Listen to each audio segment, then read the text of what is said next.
근데 이제 맨 처음에는 요 책이고요. 사실 이제 그 공매도에 대해 가지고서 시중에 좀 여러 가지 책들이 있습니다. 근데 그런 책 중에서 가장 좀 그 공매도에 대해 가지고서 뭐랄까요? 이해도를 돕는 데에도 도움이 되고, 그리고는 좀 오해를 하는 부분이나 또는 실제 제도상에서의 약점이나 뭐 이런 부분들까지도 정말 일목요연하게 가장 잘 쓰여진 책이 아닌가 싶고요. 그래서 좀 추천해 드렸었습니다. 일단은 이제 저희가 공매도에 대해서 좀 다루고 요런 또 책을 읽어가면서 한번 또 공부를 해보자라는 생각을 한 이유는요. 요런 의도 때문입니다. 저희가 이제 공매도에 대해서 너무 이거를 악마화해서 나쁘게 여기지는 말자. 그러니까 분명히 제도가 있으면 순기능도 있을 수 있는 거잖아요. 그게 유지가 되고 있다면. 그런데 또 그렇다고 해서 또 소위 말해서 너무 제도권에 있는 사람들이 공매도를 좀 이렇게 지지하는 듯한 발언을 하는데, 근데 그것은 아니라는 거죠. 그렇다고 너무 숭배하지도 말자. 이게 마치 굉장히 좋은 제도인 것처럼 얘기는 하지 말자. 즉 결론적으로는 우리가 객관적으로 여기에 대해서 알고서 좀 대응을 잘해보자 하는 생각에서 이제 요 책을 고른 목적이 있고요. 일단 시작을 해보면 여기 맨 처음에 나오죠. 소위 전문가들도 공매도가 믿기는 참 미운가 보다라는 생각이 들더라고요. 과거 이제 리먼 브라더스 CEO를 오래 했었던 딕 폴드 같은 경우에 심장을 찢어 꺼내서 공매도 세력들이 죽기 전까지 씹어먹자라고 이야기를 했다고 합니다. 도대체가 얼마나 미웠으면 이렇게까지 극단적인 표현을 썼을까요? 아마 투자하시는 분들 중에서 나의 주식이 뭔가 공매도 세력에 의해 가지고 짓밟힌다라고 하며 그래서 내 계좌가 굉장히 손해를 많이 본다라고 하면은 당연히 이런 생각이 들 것 같아요. 네. 네, 우자매님도 안녕하세요. 네, 세잔폴님도 오셨군요. 네, 반갑습니다. 정말 당연히 이런 생각이 들 거다라고 생각을 해요. 그래서 뭐 개인 투자자뿐만이 아니라 소위 말해서 전문 투자자들도 이런 생각을 가지고 있다. 그래서 개인 투자자만이 가지는 그런 공매도에 대한 미움이라는 것은 개인 투자자만이 가지는 것은 아니다라는 건 말씀드리고 싶고요. 일단 저희가 어떤 내용인지를 알기 전에 좀 단어에 대해서 좀 정리부터 하는 게 필요할 것 같아요. 네, 꺼벙입니다. 안녕하세요. 반갑습니다. 한국에서는 공매도라고 표현을 하고 그 다음에는 해외 쪽이나 아니면 사실 우리나라 분들도 다 이제 뭐 숏셀링 뭐 이런 표현을 많이들 쓰세요. 근데 우리나라 표현이 조금은 뭐 책에서도 나와 있지만은 오해의 소지가 있다라는 거죠. 어떤 거냐 하면은요. 일단은 우리는 공매도란 단어를 쓴다는 거죠. 그럼 공매도라는 거는 이제 없는 거니까는 없는 주식을 매도를 한다라는 거죠. 그래서 이게 오해를 일종의 불러 일으킬 수 있는 거죠. 아니, 있는 걸 팔아야지 어떻게 없는 거를 팔 수가 있느냐. 그러니까는 이 말에서부터 알겠다. 제도가 뭔가 잘못된 게 있네라는 거죠. 그런데 실상은 이 공매도라는 거에 대해서는 종류가 두 가지가 있다는 거죠. 하나는 차입 공매도. 우리가 이제 제도에서 허용을 하는 거죠. 그러니까 일반적인 이제 공매도라고 할 수 있는데요. 이거는 과정을 거치는 겁니다. 먼저 대차를 해요. 먼저 내가 팔고자 하는 주식을 먼저 빌려오는 거죠. 그러고 나서 그거를 내 계좌에 들어오면은 팔아버리는 거죠. 그래서 요거를 사실은 우리는 공매도라고 얘기를 해야 되는 거죠. 그래서 이제 차익 공매도라는 거를 이 책에서는 그냥 우리가 공짜를 빼고 차익 매도라고 해가지고 부르는 것이 어떠냐라고 이야기를 합니다. 그런데 이제 문제가 되는 두 번째 종류가 바로 무차익 공매도입니다. 어떻게 보면 이게 진정한 의미의 공매도라고도 할 수 있고요. 한국과 미국 등지에서는 지금 금지된 방식이라고 할 수 있습니다. 이거는 뭐냐 하면 원래는 먼저 빌리고 내 계좌에 들어온 걸 보고 팔아야 되잖아요. 근데 빌렸다라고 하고서는 계좌에 들어오기도 전에 팔아버리는 거죠. 그러니까 진짜로 없는 주식을 팔게 되는 거죠. 그러니까는 요 부분은 여러 가지로 문제를 일으킬 수 있다. 그래서 책에서 일단 공매도의 우리 종류를 두 가지를 알아야 되고 우리가 이제 책에서 얘기하는 공매도라는 표현도 대부분은 그냥 차익 매도를 이야기한다. 여기에서는 사실은 문제의 소지가 있을 만한 게 별로 없고 오히려 좀 긍정적인 부분도 있다. 그런데 좀 최근에 사고도 나고 했었던 무차익 공매도의 경우에는 이거는 제도상의 허점이 있는 거고 문제이다. 이 부분은 개선이 필요하다. 뭐 이렇게 또 얘기를 하고 있습니다. 그래서 이 두 가지를 나중에 뭐 공매도란 단어를 누군가가 쓰게 된다면은 그거를 그렇게 혼합해서 쓰면은 안 된다. 분명히 나눠 가지고서 사용을 해야 된다. 뭐 이렇게 알아두시면 좋지 않을까 생각합니다. 네, 아나킴님 안녕하세요. 그리고 제스키님도 안녕하세요. 반갑습니다. 그리고 이제 또 한 가지가 우리나라에서 이제 대주라는 표현을 써요. 그러니까 사실은 이게 한자 표현들이 들어가다 보니까 조금 이해할 때 조금 그런 어려운 면이 있는 것 같은데 사실은 이제 뭐 빌린다는 뜻으로 쓰이는 거고 근데 우리나라에서 현실상으로 쓰일 때에는 대차라는 것은 이제 기관 투자자나 외국인 투자자들이 빌려갈 때 이럴 때 대차라고 표현하고 대주라는 거는 개인들이 공매도를 하려고 할 때 빌리는 것, 뭐 아니면 빌려주는 것, 요런 거를 이제 대주 거래다. 뭐 요렇게 얘기를 합니다. 그래서 요렇게 용어 정리를 조금 해두시면 일단 공매도에 대해서 이해하시기 좀 좋지 않을까 생각을 합니다. 그리고 제가 보니까는 어떻게 보면은 제가 좀 빠뜨린 게 있네요. 뭐냐면 공매도로 돈을 도대체 어떻게 버는 거냐라는 건데 요걸 한번 적어 볼게요. 그 일반적인 주식 거래라고 한다면은 뭐 가령 예를 들어서 주식 A가 있어요. 이거를 이제 지금 현재 10,000원에 거래가 되고 있다라고 생각을 하죠. 그러면은 이거를 매수를 해요. 그러고 나서 뭐 1년 뒤에 이 주식이 2만 원이 되었다. 그러면은 내가 2배의 수익이 나는 거죠. 그렇죠? 근데 이제 공매도 차익 매도라고 할게요. 차익 매도 거래의 경우에는 주식 B를 일단 빌리고 계좌에 들어온 걸 보고요. 이제 매도를 합니다. 얼마에? 현재 주가 10,000원에. 자, 이 경우에 만약에 1년 뒤에 이 B 주식의 주가가 5,000원이 되어 있다라고 하면은 나는 이제 주당 5,000원만큼의 수익이 발생을 한 게 됩니다. 이건 어떻게 되느냐 하면은요. 아까 전에 이제 10,000원에 매도를 했었잖아요. 근데 뭐 전량 갚는다 계산을 해보죠. 그러면 매도한 수량만큼을 시장에서 만약에 예를 들어 5,000원 주고 사는 거죠. 그리고는 원래 빌려줬던 곳에 갚아버리면 되는 겁니다. 그렇게 되면 내가 이제 빌려올 때에는 10,000원에 빌려왔었고, 근데 이거를 팔아버리고서 똑같은 그만큼 물량을 줘야 되는데, 난 사실은 팔 때는 10,000원 받고 팔았고, 그걸 갚아야 돼서 똑같은 한 주를 살 때는 5,000원 주고 산 거죠. 그러면 5,000원만큼의 이제 수익이 발생하게 되는 거다. 이게 이제 공매도 거래다. 뭐 이렇게 보시면 될 것 같아요. 그래서 반대로 얘기하면 만약에 주가가 올라가 버린다. 그래 버리면은 뭐 예를 들어 15,000원이 됐다라고 하면은 5,000원만큼의 뭐 손실이 발생하게 되는 거겠죠. 그래서 여기서 한 가지 좀 특징적인 면이 발생을 합니다. 뭐냐 하면 공매도하고 일반적인 주식 거래는 수익의 비대칭성이 있어요. 뭐냐 하면 여러분들 생각해 보시면은 주가는 아무리 떨어져도 영원이죠. 그렇죠? 그러니까 예를 들어서 아까 전에 제가 이제 10,000원에 빌려 와가지고서 매도를 했어요. 그렇게 하고서 이 회사가 정말 완전히 망해버렸어요. 영원이 됐어요. 그러면 수익이 10,000원이 생기게 되죠. 그쵸? 근데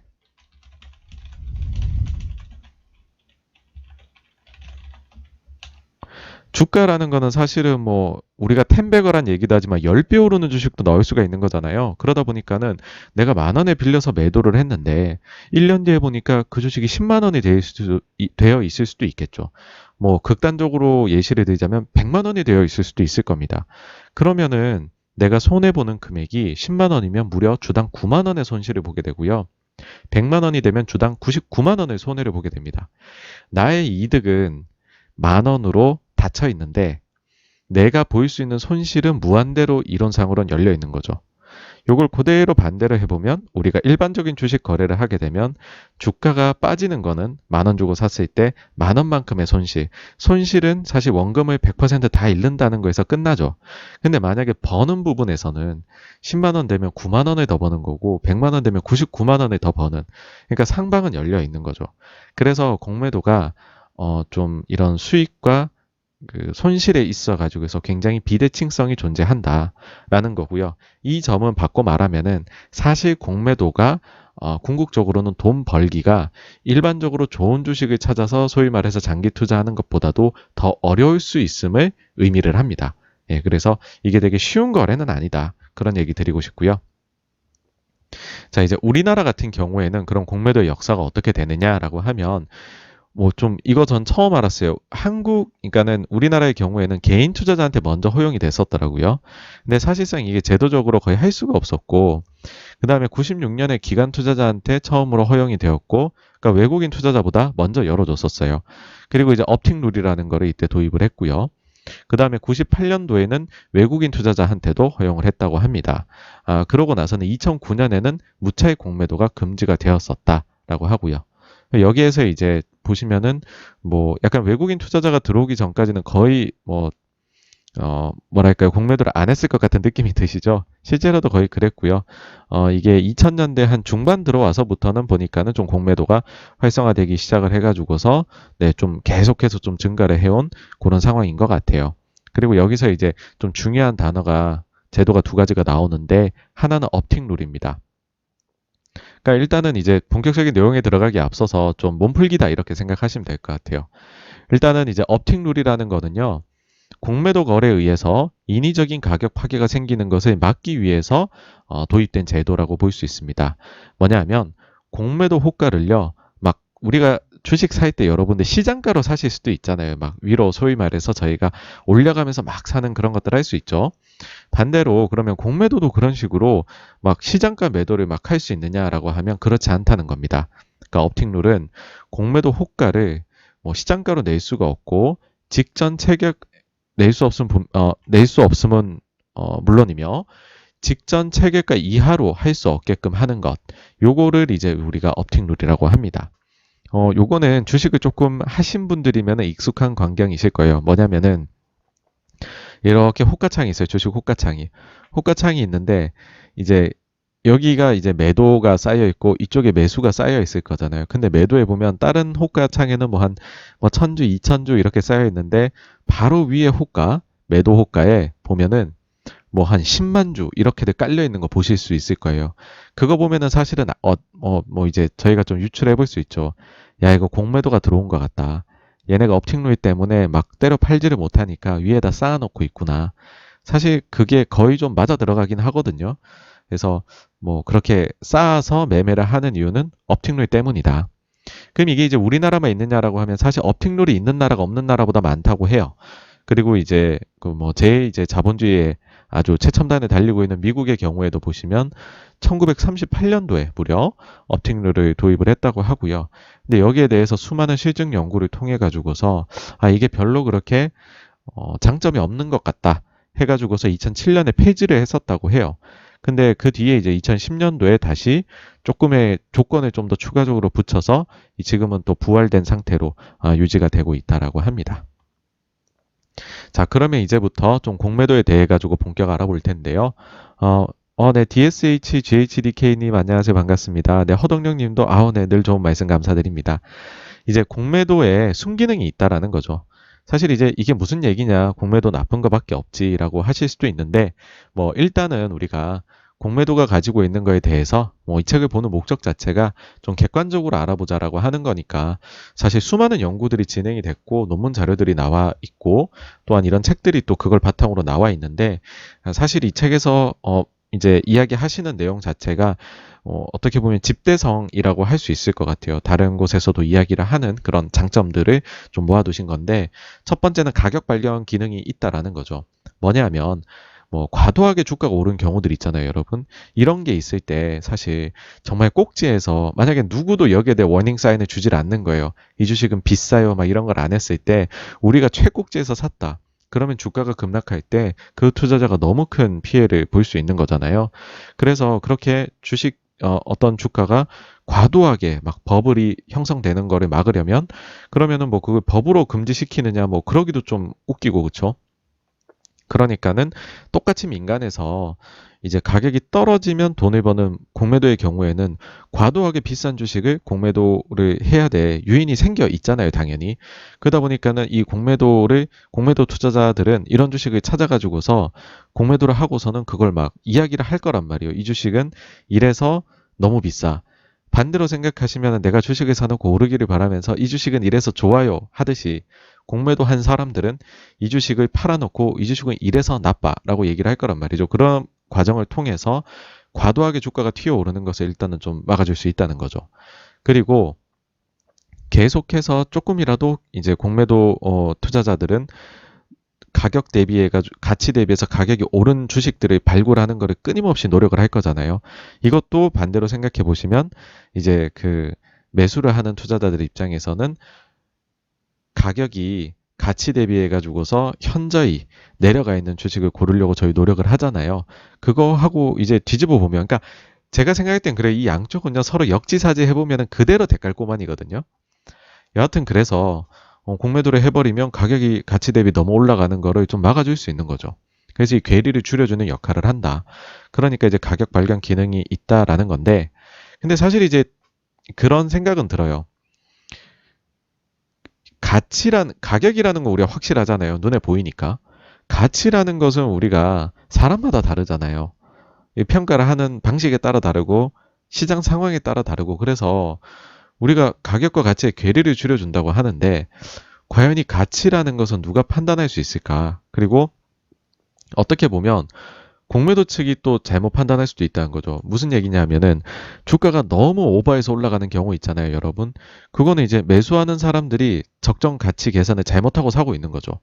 그러면서 이제 도박장을 만들어 버린 케이스고 이것도 잘못된 거죠, 사실. 궁극적으로 보면. 근데 반대로 공매도가 많이 들어와서 주가가 낮아요, 엄청.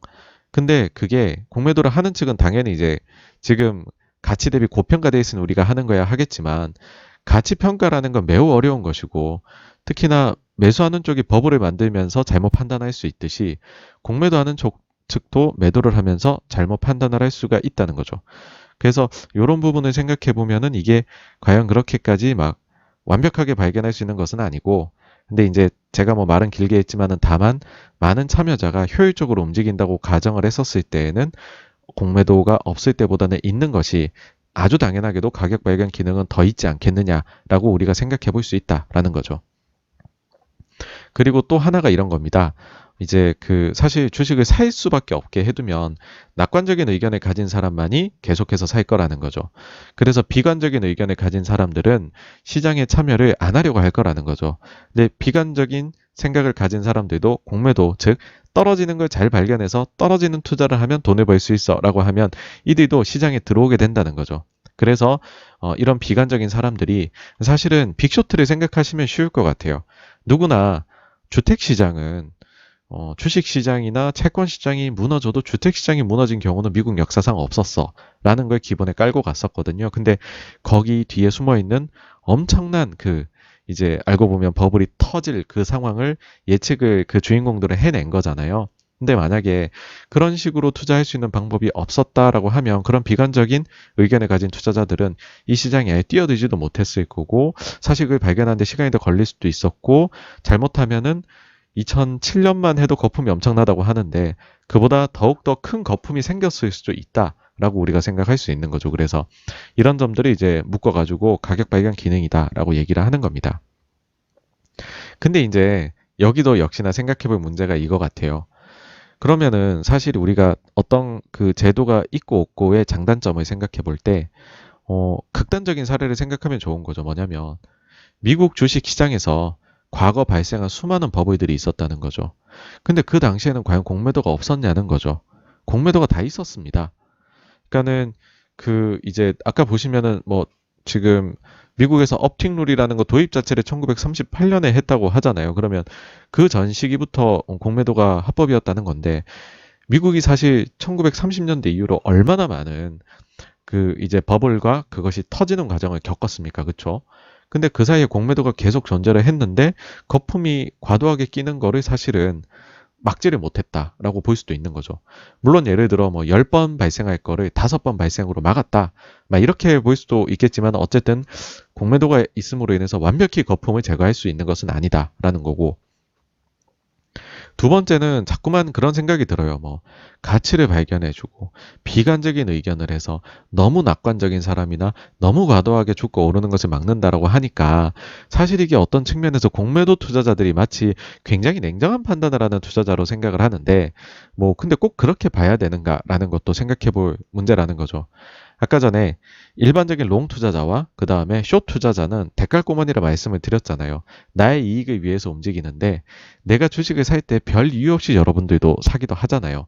마찬가지로 공매도를 할 때에도 별 이유 없이 하는 사람도 분명히 있을 거라는 말이죠.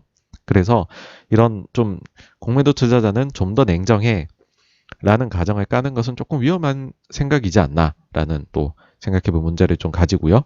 그 다음에 이제 생각해볼 문제로 제가 해본 거는 비관적 의견을 가진 투자자들이 시장에 참여할 수 있게 해준다는 거잖아요. 근데 그게 꼭 주식 공매도여야 하는 거죠.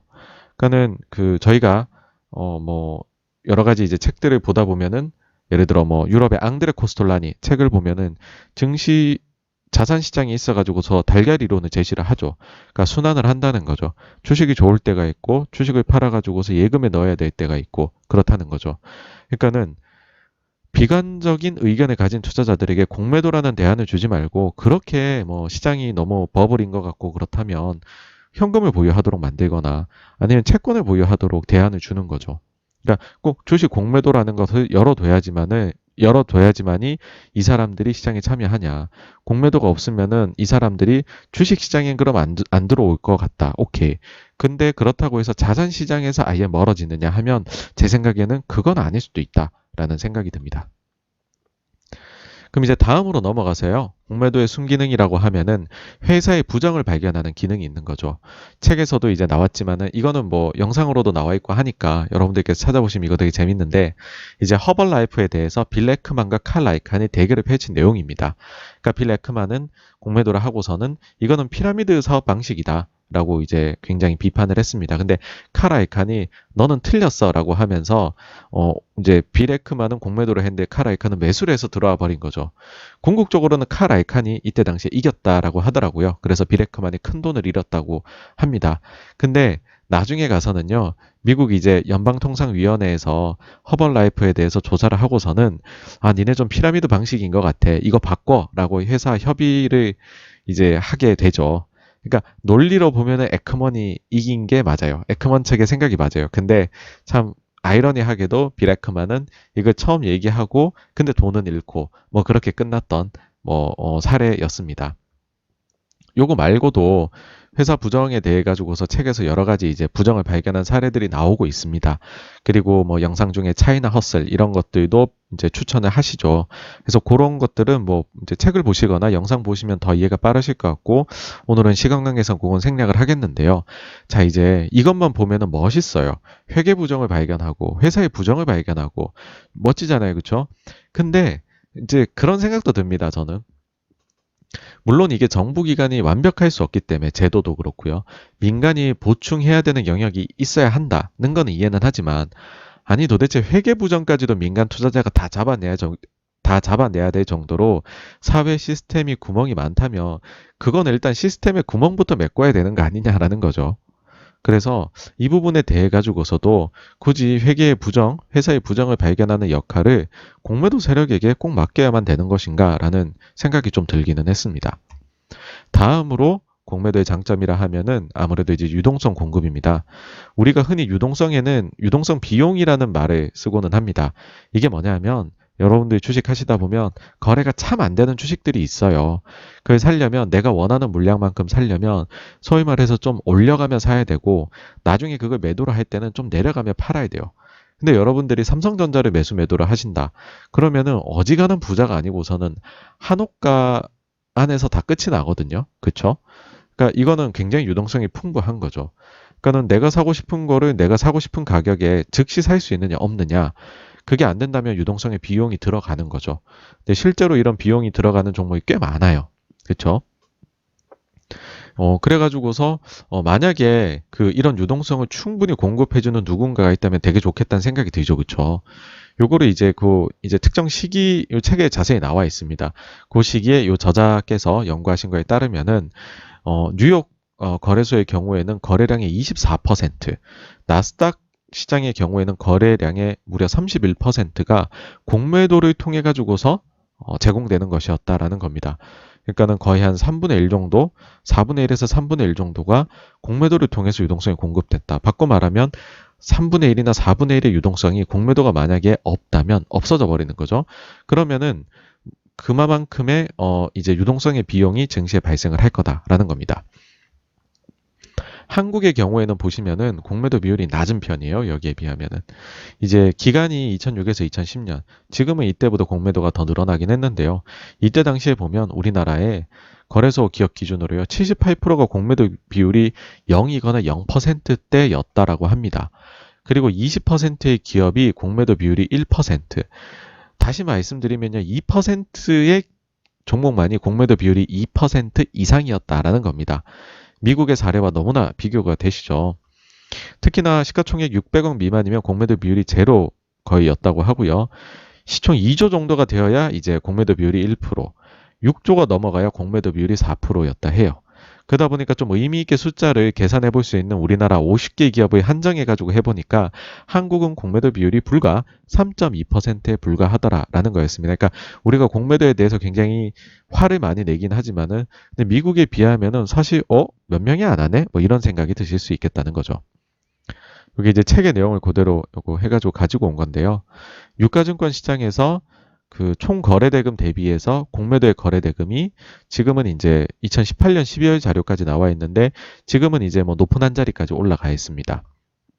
그 다음에 코스닥 시장을 보시면은 뭐 코스피 시장이 한 절반 수준, 아직까지 5%가 안 돼요. 뭐 3에서 4% 수준 정도 공매도가 이뤄지고 있고요.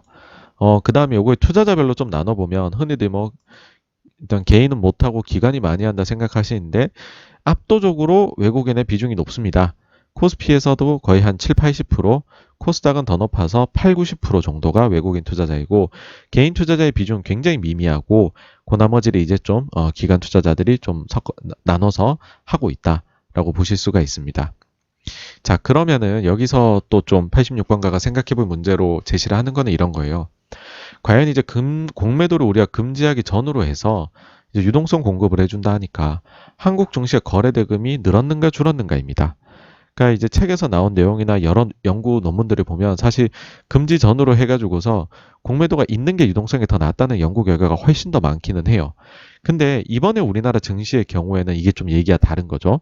뭐냐면 공매도를 금지해둔 상황에서 거래 대금이 최근에 뭐 증권사들 실적만 보셔도 아시겠지만 대폭발을 해놨잖아요. 그러니까는 지금 사례에서는 맞지 않다. 오히려 금지가 되어 있는 상황에서 유동성은 엄청나게 지금 증가를 했다는 거죠. 두 번째 생각해 볼 문제는 상장 기업이 이 역할을 유동성 공급자 역할을 해야 되지 않느냐는 거예요. 그러니까 상장을 했다는 것 자체는 주주들을 위해서 최선을 다해야 되잖아요. 근데 내 주주들을 위해 가지고서 아니 주식을 사고 팔려면은 유동성 호가조차도 제대로 제시가 안 돼 있으면 그거는 상장 기업이 제 역할을 다 못 하고 있는 것이 아닌가. 그러니까는 유통 주식 수가 적으면 액면 분할 무상증자라도 하던지 아니면은 뭐 그 회사에서 뭐 자사주나 아니면 대주주가 물량을 좀 팔아가지고서 뭐 유동성을 어떻게든 마련해 보려고 노력을 해야 된다는 거죠. 그러니까는 이거를 왜 공매도한테 맡겨야 되느냐고 하는 거고요. 그 다음으로 유동성이라는 게 사실은 생각해 보면 평상시죠. 그러니까 증시가 급락하는 그런 상황 말고요. 평상시에는 보면 걱정을 아무도 안 해도 되는 수준입니다.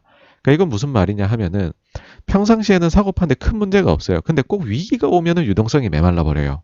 근데 시장 조성자 제도도 있고 그 다음에 공매도 제도도 있어도 여러분들 폭락할 때 주가를 여러분들이 원하시는 가격에 팔아보신 적이 있나요? 없을 거거든요. 참 희한해요.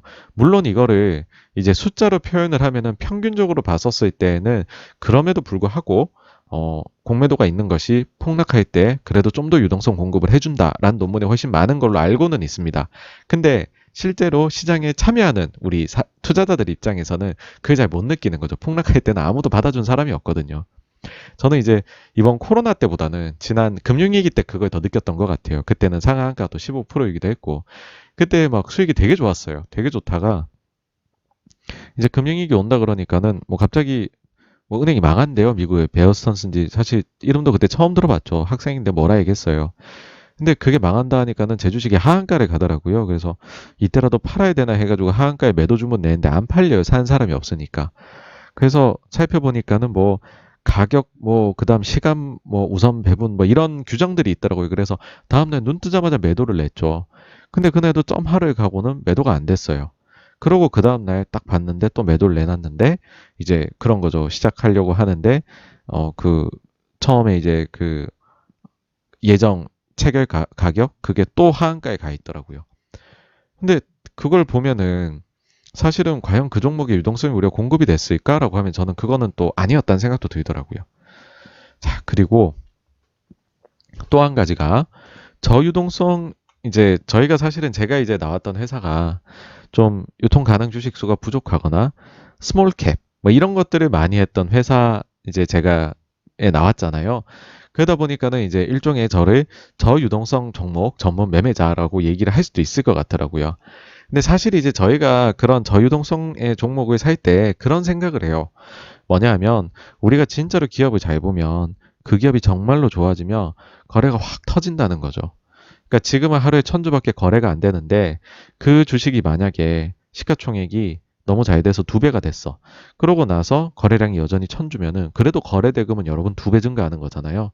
근데 참 재밌는 게 가격이 오르잖아요. 그러면은 거래가 또 터져요. 그러니까 남들이 볼 때 그러니까 주가가 좋으면은 저 종목 뭐야 하면서 아무도 관심 없던 사람들조차도 관심을 가지고 한 번 더 지켜보게 되잖아요. 그럼 그런 사람들이 매매에 들어오게 되니까 추가적으로 그러다 보면은 자연스럽게 여러분 뭐 만 원에 1,000주 거래되던 주식이요 2만 원이 되면 5,000주 만주가 거래가 되게 되더라고요. 그래서 우리가 유동성을 볼 게 아니라 기업이 좋은지 안 좋은지만 보면 된다라고 했던 게 사실 저희 회사의 생각이긴 했었어요. 그러니까는 이제 이런 거죠. 유동성이 적다고 주가 안 오르는 건 절대 아니다. 그러니까는 이거를 우리가 인과관계가 뭐가 닭이 먼저냐 달걀이 먼저냐는 걸 혼돈을 좀 하지 말자는 거죠. 그러니까는 가치가 낮아 보여가지고서 그러니까는 이 회사가 참 무가치해 보여서 비인기 종목이 되었고 저유동성 종목이 된 것인지 아니면 단순히 이것이 비인기 있는 종목이고 저유동성인 종목이어서 가치가 낮아 보이는지라는 거를 헷갈리지 말자라는 거죠. 예. 그래서 요거를 잘 생각을 한다면은 사실 유동성 공급이라는 것이 시장에서 정말 그만큼 크리티컬하게 여러 가지 예를 들어 뭐 어떤 제도를 도입하는데 단점이 있어요. 근데 그걸 덮을 만한 만큼의 이게 뭔가 장점인가라고 했을 때는 조금 그건 한번 생각해 볼 문제가 있는 것이 아닌가라는 겁니다. 제가 사실은 이런 경험도 있어요. 저희 회사에서 이제 어떤 종목을 추천해 드렸고 그 종목이 너무너무 잘 됐어요. 너무너무 잘 되는데 그때 당시에는 이게 정말 거래가 안 되는 주식이었어요. 너무너무 거래가 안 돼서 어떤 것까지 해봤냐면 그냥 상한가를 만들고 사봤었어요. 근데 보통은요, 여러분 상한가를 만들면 사잖아요. 그러면은 매도가 많이 나와요. 그러니까는 주식이 참 어떠냐면요. 하루에 매일 1%씩 올라가는 종목이 있죠. 그래서 열흘 지나서 10%가 오르면 사람들이 잘 안 살려고 해요. 아유, 뭐야, 10%나 올랐네 벌써. 근데 하루에 10%가 딱 올라가잖아요. 그러면은 그건 관심을 가지게 돼요. 반대 사례도 마찬가지거든요. 매일 제가 만약에 조금씩 팔아요. 그래서 쭉 흘러내린다라고 우리가 표현하죠. 매일 마이너스 1%씩 빠져가지고 예를 들어 뭐 마이너스 20%가 돼요. 20일 뒤에. 근데 하루에 제가 20%를 이제 막 내려가게 팔아요. 두 가지 경우에서 더 많이 제가 거래를 성사시킬 수 있는 거는 하루 20% 마이너스일 때입니다. 왜냐하면 그 주식을 싫어하는 사람도요, 20% 빠지면 한 번 더 보게 돼요. 야, 저거 별 이유 없이 빠지는 것 같은데 사야 되는 거 아니야? 이런 생각이 들거든요. 그래서 저희가 이제 그런 생각을 가지고서 종종 너무 사고 싶은데 거래가 적을 때에는 거래를 한번 이제 원하는 물량만큼 사보자는 생각에 거래를 한번 일으켜 보기 위해서 대량 거래를 한번 해보거든요. 가격을 막 이렇게 상승을 시키면서. 근데 그 종목은 상한가 갔는데 거래가 거의 안 됐어요. 그래서 야, 되게 무섭다. 그래가지고서 이거 잘못하면은 정말로 샀다가 나중에 아무도 우리 걸 되사줄 사람이 없는 거 아냐라는 그런 굉장한 위기감을 가졌던 주식이 있습니다. 근데 그 주식은요, 지금 어마어마하게 그때에 비해서 올랐습니다. 그 주식 볼 때마다, 아, 그때 그냥 상한가를 두 번, 세 번 보내더라도 계속 더 살걸. 이라는 생각이 지금도 들어요. 네. 어쨌든, 이제 유동성이라는 것 때문에 가치 발견 기능이 그렇게 사라지는 것은 아니다. 라는 말씀 드리고 싶고요. 그 다음에는 이제 공매도에 대해서 좀 가진 오해도 좀 풀어볼까 합니다. 뭐냐면, 공매도가 있으면 주가 변동성이 증대된다라고 생각을 하시죠. 근데 이런 게 있어요. 이제 우리가 매수하는 투자자들은 모멘텀 방식의 투자를 하고 있다라고 저희가 생각할 수가 있죠. 빠르게 오르면 좋잖아요. 근데 반대로 이제 공매도 투자자들은 영 모멘텀 방식인 거죠. 빠져야 되는 이유를 찾는 거죠. 그렇죠? 그리고 이제 예를 들어서 뭐 이런 일반적인 모멘텀 투자자가 가격이 오르는 주식들을 더 매수하는 전략이라면 이 영 모멘텀이라는 거는 가격이 떨어지고 있는 주식들을 이제 매도 이렇게 하고 뭐 아니죠. 반대로 죄송합니다. 그러니까 일반적인 모멘텀 투자자가 가격이 오르고 있는 주식을 매수하고 떨어지는 주식을 매도한다. 이게 이제 일반적인 우리가 아는 모멘텀 투자잖아요. 근데 공매도 투자자들은 이걸 반대로 한다는 거죠. 그러니까 가격이 오르고 있으면 저거 심한데 좀 빠져야 되는 거 아니야? 매도. 오히려 떨어지고 있으면 그때 가서 요거를 쇼커버. 막 이렇게 한다는 거죠. 그러다 보니까 이것도 뭐 여러 가지 실증 연구에서 나오지만은 오히려 공매도가 있을 때에 주가 변동성이 낮아지는 경우들이 많다. 그래서 공매도가 뭐 우리가 어떤 때 공매도 투자자가 갑자기 너무 들어와서 뭐 주가가 그날 뭐 급락했어요. 뭐 예를 들어서 게임스탑 같은 것도 그런 사례죠. 아니면 과거의 테슬라도 그렇고요. 근데 그게 그날은 하루 이틀만 봐선 변동성이 커 보이지만 그거를 우리가 뭐 1년, 2년이란 기간으로 놓고 보면 하여튼 변동성을 좀 줄여주는 역할을 하는 쪽으로 뭐 그렇게 연구 결과가 많이 나와 있다라고 합니다. 그래서 이것도 좀 대표적인 오해다라는 거고요. 자, 이제 그런데 우리가 주제하다시피 공매도가 장점만 있는 게 아니죠. 그쵸? 단점이 있고 이거를 사실은 구멍이라고도 표현을 할 수 있을 것 같아요. 책에서 이렇게 얘기를 합니다. 시장 조작 행위들과 결합을 해서 불공정하고 불법적인 행위를 하는 자들에게 수익을 안겨다 주는 사례가 있더라라는 거죠. 내부자 정보를 이용한다든지 아니면 거짓 정보를 갑자기 뿌린다든지 혹은 대량의 허위 공매도 주문에 남발해서 그 종목에 대해서 부정적인 센티멘트를 좀 키워나간다든지 이런 사례들이 이게 이제 단점이거나 좀 구멍 같은 것들이라는 거죠. 사례로서 이제 유상증자를 들고 있어요. 여러분들 유상증자 할 때 보시면은 그게 발행가액이 딱 유상증자를 내가 얘기한 시점에 결정되는 게 아니잖아요. 그게 지금 빅히트도 보시면 나오겠지만은 1차, 2차 발행가액이 나오게 됩니다. 그리고 최종가액이 결정이 되고요. 주가가 떨어질수록 내 유상증자 발행가액은 내려가게 됩니다. 자, 이거를 알고 있으니까 공매도들이 공매도를 해가지고서 이 공모가를 낮추는 겁니다. 그러고 나서 나중에 유상증자에 참여해가지고서요, 그때 확보한 물량으로 자기 공매도해둔 걸 청산하는 거죠. 예를 들어 어떤 회사가 10,000원의 유상증자를 발표를 했어요. 그리고 그때 당시에는 이제 뭐 그냥 편하게 사례를 하기 위해서 10,000원의 유상증자를 내가 발행가액이 결정돼 있다라고 한번 생각을 해보죠. 근데 그럼 공매도를 해버리는 거예요. 그래서 5,000원까지 주가를 낮춰버려요. 그러면 유상증자 이제 공모 발행가액이 5,000원으로 떨어졌다고 해봐요. 그러면은 이 사람들은 이 회사에 어떻게 보면 펀더멘탈과는 무관하게 유상증자 발행가액을 낮추기만 하면 이기니까 그 사이에 물량 공세를 해서 가격을 낮춰버리고 10,000원에 팔았던 거를 5,000원에 유상증자에 들어가가지고 받아가지고서는 싹 갚아버리면 바로 5,000원의 이익이 발생한다는 거죠. 한국에서도 이게 2016년 정도부터 문제화가 됐다고 해요. 현대상선이나 뭐 삼성중공업 이런 데 유상증자에서 공매도 후에 낮게 책정된 공모가로 배정받은 신주를 활용하는 이런 수법이 좀 보였다는 거죠. 그래서 이 부분이 언제 보완이 되느냐? 올해부터 보완이 되었다고 합니다. 네. 오래 걸리죠. 16년부터인데. 그래서 책에서 보시면은 2016년부터 뭐 대표적이죠. 박용진 의원 이런 분들이 강화하자라고 했었는데 법안 통과가 논의도 제대로 안 되고 계속 폐기가 됐었다라고 합니다. 그래서 어쨌든 올해부터는 보완이 되었다는 점, 반대로 얘기하면 그 사이에는 도대체 무엇을 했을까? 그렇게까지 사람들이 이거를 보완하자고 얘기했는데 라는 거고요. 그 다음으로는 이제 이런 사례 중에 하나가 대표적인 게 이제 무차익 공매도죠. 이게 이제 공매도가 가지고 있는 맹점이라 할 수 있는데, 소위 말해 없는 주식을 판 거니까 유령 주식이라 할 수 있는 거고, 이거는 정말 반드시 근절이 돼야 된다라는 겁니다. 근데 이게 말로는 정부나 이런 데에서 사실상 무차익 공매도 할 수 없다. 우리가 다 발견해내고 있다. 라고 얘기를 하지만 근데 없는 주식을 팔 수 있다라는 게 증명된 사례가 너무 많다는 거죠. 대표적으로 책에서 제시한 게 첫 번째가 이제 골드만삭스 2018년도에 무차익 공매도. 그래서 이거 60억 미결제 발생했던 거 있었고요. 그다음 두 번째 사례로 드는 게 삼성증권 이거 유령증권 매도 사태 이것도 크게 벌어졌었잖아요. 거의 비슷한 시기였는데 이 우리 사주 배당금 지급을 1,000원을 해야 되는데 이 입력을 컴퓨터 하시는 분이 잘못해가지고서 1,000주로 한 거죠. 원이 아니라 주로. 그러고 나니까는 다들 배당금 1,000원이 들어와 있어야 되는데 주식 1,000주가 들어와 있는 거예요. 그러니까는 이거를 이제 매도를 해버리니까는 사실 없는 주식이고 가상의 주식이죠, 그렇죠? 가상의 주식인데 이걸 가지고 매도를 해서 이때 당시에 이게 굉장히 재밌었습니다. 사태가 벌어지는 게 제가 그날 이게 분명히 기억이 나요. 제가 호가창을 보고 있는데 삼성증권이 갑자기 하한가를 이렇게 쫙 가는 거예요. 그래서 알아봤죠. 이건 무슨 일이냐. 아무도 이유를 모르는 거예요. 근데 매도 창구가 보니까는 동일해요. 다 삼성증권이에요. 그래서 이거 지금 삼성증권이 뭔가 혹시 시스템상의 문제가 생긴 거 아니냐라고 알아보기 시작을 하니까 거의 한 그거 알아내는데 한 30분 정도 걸렸었나? 그랬던 것 같아요. 그러니까 이게 지금 잘못 입력이 됐다라고 얘기가 나온 거죠. 그럼 여러분들 사람들이 어떻게 거래했겠어요? 그건 아주 일시적인 문제잖아요. 그러니까 막 산단 말이에요. 그러면은 이거는 뭐 펀더멘탈하고 무관하니까. 근데 이제 그때 당시에 이 야, 세상에 이런 일도 다 있네라고 얘기를 하면서 한번 시나리오를 짜봤어요. 근데 이게 사실상 내가 결제가 돼가지고 돈이 들어오려면 여러분들 보시면 이 일이 D 플러스 2일이 필요하잖아요. 근데 D 플러스 2일 뒤에 유령 주식에 대해 가지고서 결제를 해줄 리가 없다는 거죠, 당연히.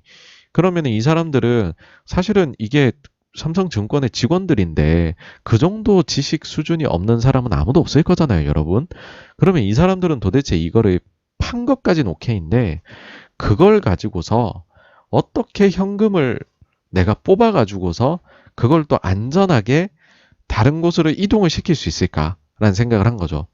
그래가지고서 뭐 어떤 분이 알아보시니까는 이걸 가지고서 자기 주식이 있다라는 것 가지고 결제일 아직 안 된 것 가지고서 뭐 어디 약간 어둠의 경로를 통하면은 그걸 할인하면은 현금으로 주는 데가 있다 뭐 이런 얘기를 하시는 분도 봤고 그렇게 해가지고서 현금 하면은 그걸 가지고 자기가 뭐 우리나라 외환거래법도 걸리고 하니까 도망갈 수 없으니 그걸 가지고서 재빨리 비트코인을 사가지고서 비트코인으로 신용카드나 등등등등 모든 게 되는 싱가포르에 간다. 막 이런 얘기를 하면서 제가 얘기를 나눴는데 결론적으로는 뭐였냐면 매도는 할 수 있으나 그래서 잠깐 행복할 수는 있으나 실제로 내가 이게 결제가 돼서 내 손에 돈이 들어오는 거는 어렵다.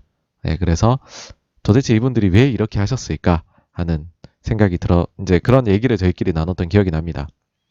어쨌든 오늘 내용과는 이제 이거는 좀 방향이 맞지 않지만은 요거 가지고서 우리가 생각할 수 있는 거는 무차익 공매도라는 거는 엄연히 현실이라는 거죠. 제도가 가지고 있는 이제 아주 구멍이다라고 할 수 있습니다. 그 또 하나가 이제 정보 매매를 한 사례인데요. 내부자 정보를. 그게 한미약품입니다. 한미약품이 이제 어마어마하게 이때 당시만 해도 라이센스 아웃을 많이 했잖아요. 그러니까 기술 이전 계약을 해가지고서 야 정말 한미약품 같은 회사가 우리나라에 있다니 멋있다, 대단하다. 우리 이런 얘기들을 했었어요. 근데 이게 2016년도에 이런 게 있죠. 16년 9월 29일 날에 장 종료 후에 나온 거죠. 1조 원의 표적 항암제 기술 수출 어, 계약을 이제 공시를 합니다. 이거 왜 저건지 모르겠네요. 근데 그날 이제 7시 저녁 7시 6 그날 이제 7시 6분에 이런 게 또 있었다고요. 뭐냐면 2015년도에 그 기술 이전을 했던 폐암 치료 신약에 대해서는 개발 중단 통보를 받았다는 거죠. 자, 근데 이게 좋은 게 있고 안 좋은 게 있는 거잖아요. 그렇죠? 근데 이제 안 좋은 거에 대해 가지고서는 그날 당일날 공시를 안 합니다. 그리고 최소한도 그러면은 이거를 좀 빠르게 공시를 하려고 하면은 다음 날 뭐 눈 뜨자마자 바로 제일 빠르게 공시를 해도 되는 거였잖아요. 근데 거래가 이미 30분 정도 진행된 9시 29분에 개발 중단 통보 이제 통보 받았던 거 있잖아요. 회사 측이 이거를 이제 뒤늦게 공시를 합니다. 근데 그 사이에 벌써 무슨 일이 있었느냐라고 하면 이미 주가가 이때 뭐 엄청나게 뛰어서 시작을 해요. 65만 4천 원까지 가요. 그렇게 해놓고서는 쭉쭉쭉쭉 이제 빠지다가 계약 해지 공시가 나오니까는 그날 종가는 50만 8천 원까지 여러 번 떨어지게 됩니다.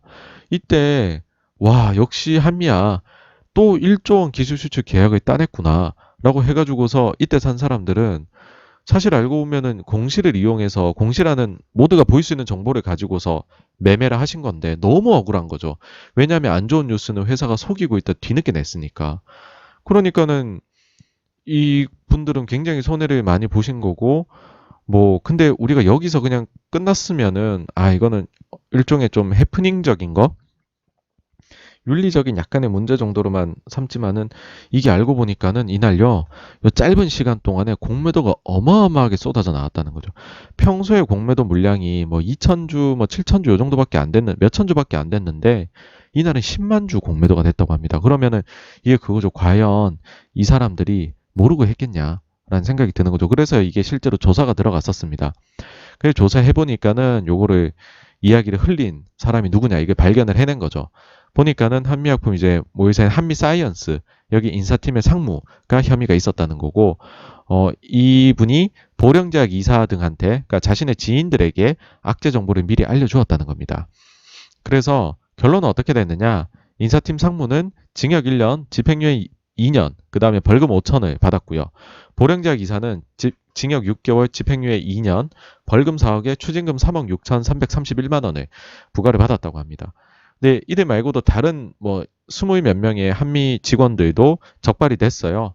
근데 이 직원들도 이제 관련 정보를 동료 직원들이나 지인 등한테 유출한 혐의가 적용이 됐던 거죠. 근데 소액의 과징금 혹은 엄중 경고 조치로 끝이 났다고 합니다.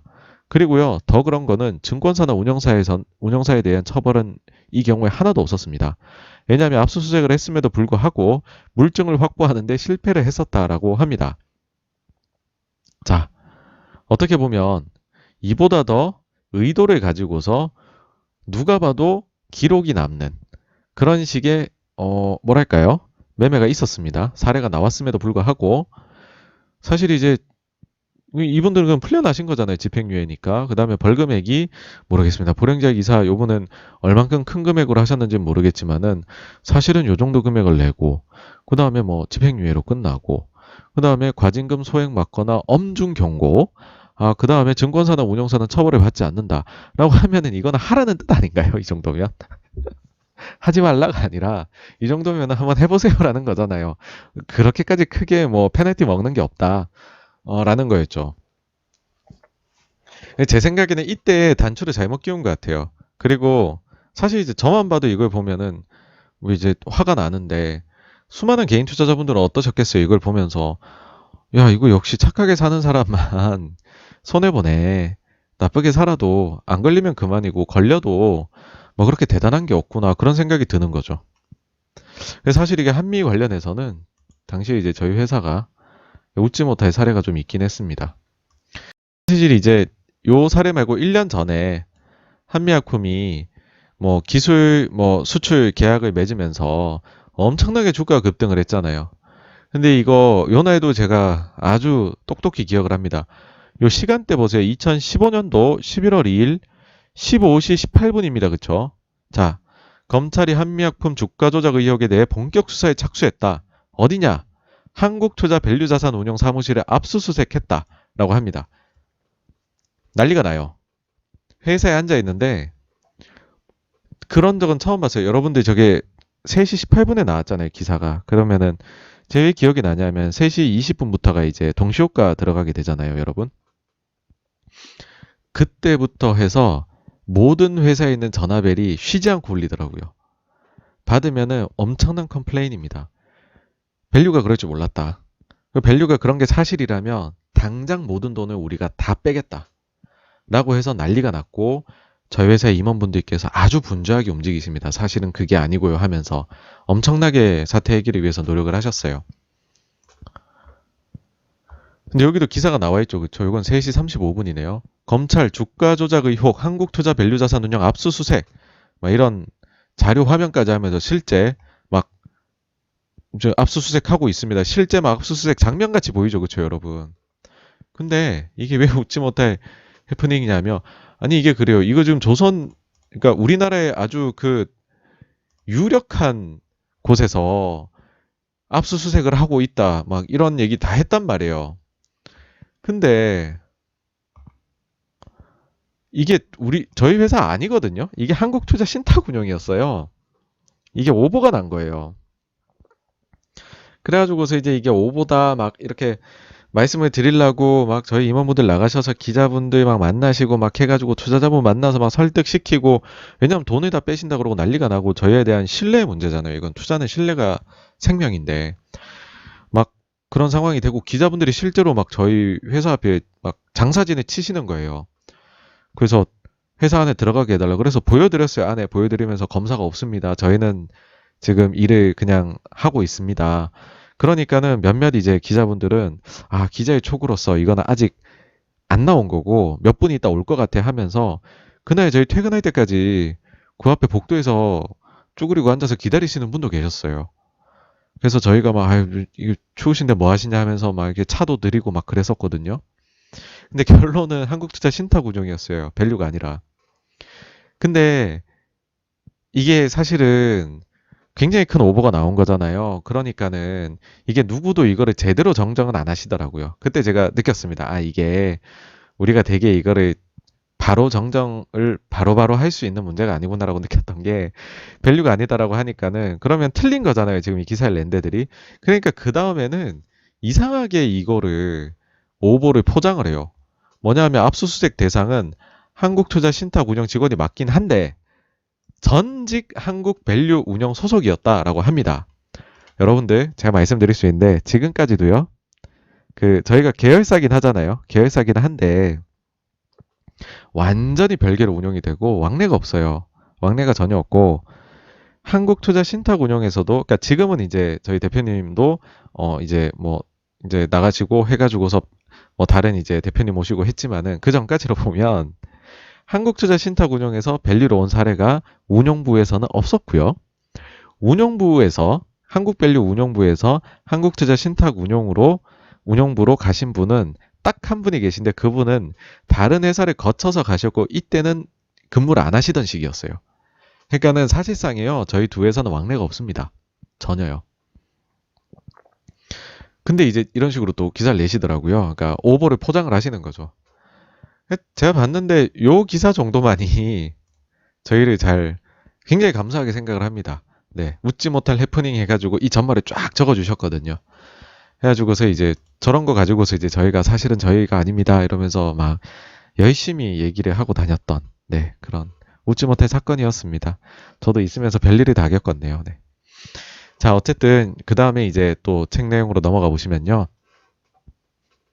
좀 놀라운 게 나와요. 뭐냐면 무려 2013년부터 15년 사이 발표된 한국 기업들의 이익 공시와 판매 공급 계약 관련 공시를 분석을 해보니 공시 정보가 유출되는 비율이 무려 50%라는 거죠.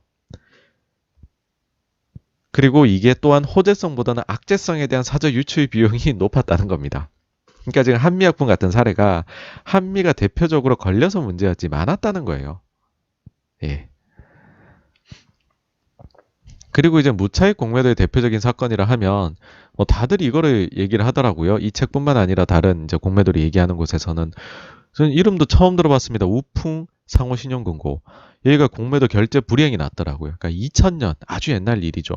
성도 이엔제대 공매도를 했는데 총 34만 주를 했다고요. 근데 연상을 가버리니까는 결제 불이행에 빠졌고 결국에는 이 회사는 그 우풍은 나중에 이게 문제가 돼서 뱅크런까지 발생해서 4월에 영업정지 처분을 받았다고 합니다. 근데 이게 실제 유통 주식 수가 대주주 거 제외하면 30만 주밖에 되지 않는데 34만 주를 공매도를 했던 거였다라고 해요. 물론 이들도 논리는 있었던 게 당시 이제 대주주의 시세 조작에 공매도를 통해 맞붙었던 거다라고 책에 나와 있어요. 근데 뭐 어쨌든지 간에 이제 공매도를 한쪽이 이제 무차익 공매도가 됐었고 여기가 결제 불이행에 빠졌었던 그런 사건입니다. 그래서 이때로 이제 좀 제도 개선을 해야 된다 뭐 이런 목소리가 나왔던 것 같아요.